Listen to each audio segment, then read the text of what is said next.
Muita repercussão entre os parlamentares nas redes sociais, lembrando que o Congresso Nacional volta do recesso branco, mas hoje a segunda-feira ainda praticamente esvaziada no Congresso Nacional. Temos aqui algumas repercussões, chegando inclusive aqui no nosso telão. A gente começa essa repercussão em relação ao senador Sóstenes Cavalcante, aliado do ex-presidente Jair Bolsonaro. Ditadura declarada. Bolsonaro preso em casa por ordem de Moraes. O que mais falta acontecer? Tentaram matá-lo, perseguiram a família, proibiram de falar e agora trancam dentro de casa. Foi essa a manifestação do senador Sóstenes Cavalcante. Na sequência, nós temos mais um parlamentar que se manifestou. O Tadeu Venere. É para comemorar com foguete mesmo. Bolsonaro preso em casa, mas preso. O parlamentar também se manifestando, claro, são as correntes que nós estamos trazendo aqui na Jovem Pan. Na sequência, o senador Ciro Nogueira. Hoje é um dia triste para mim e tenho certeza para dezenas de milhões de brasileiros a prisão domiciliar do presidente Jair Bolsonaro. Antes mesmo do julgamento, é um fato jurídico com o que nós estamos tentando lidar. Na sequência, Lindbergh Farias, que é o parlamentar do Partido dos Trabalhadores. A prisão domiciliar de Jair Bolsonaro não se deu apenas pelo descumprimento de cautelares, mas pela constatação de que ele continua agindo contra o Estado Democrático de Direito. Como apontou o ministro Alexandre de Moraes, Jair Bolsonaro tem feito a busca de apoio de autoridades e políticos americanos. Lembrando que o parlamentar Lindbergh Farias já fez também uma manifestação no Congresso Nacional hoje em uma entrevista. Na sequência, nós temos mais uma manifestação nas redes sociais, virando a página aqui, nota oficial do PL, assinada, claro, por Valdemar Costa Neto, presidente nacional do Partido Liberal. Estou inconformado, o que mais posso dizer? Foi simplesmente essa nota divulgada nessa segunda-feira pelo Partido Liberal.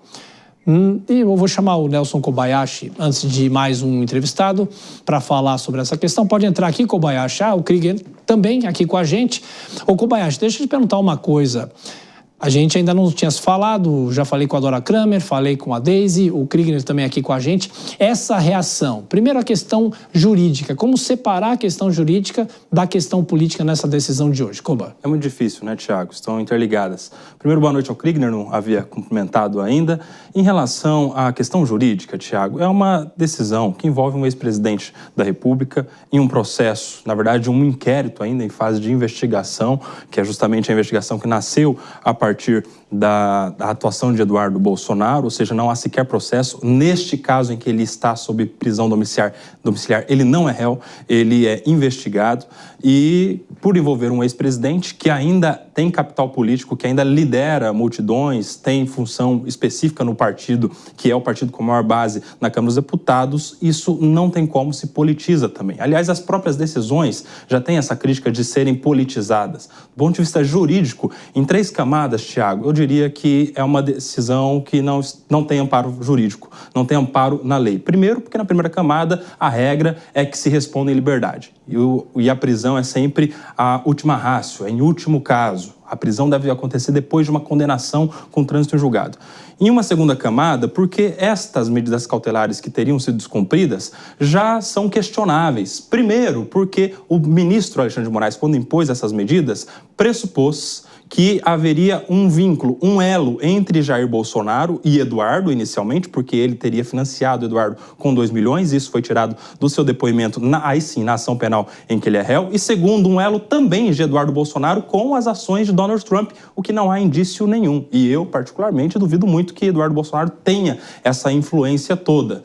E, portanto, essas medidas cautelares não poderiam caber contra ele. E em terceira camada, última, essa decisão de hoje, haveria, segundo o entendimento do ministro, descumprimento ao uso das redes sociais por terceiros, como se presumido fosse que o Jair Bolsonaro tivesse empenhado deliberadamente que quaisquer terceiros que tenham repostado seus vídeos tenham feito isso de maneira com dolo, com vontade, ou seja, teria combinado. E não há nenhum indício nisso, inclusive na decisão de hoje. Então, diante dessas 3 camadas, no meu ponto de vista, estritamente da análise técnica, é uma decisão de prisão domiciliar que não tem amparo jurídico de acordo com as regras do Código de Processo Penal e da nossa Constituição da República. Ô, Kriegner, como compete a nós, estamos trazendo todos os lados dessa discussão, aliados do ex-presidente Jair Bolsonaro, também governistas, contrários, obviamente, ao campo político dele, mas agora há pouco pouco, o governador de São Paulo, Tarcísio de Freitas, condenou a prisão domiciliar de Jair Bolsonaro,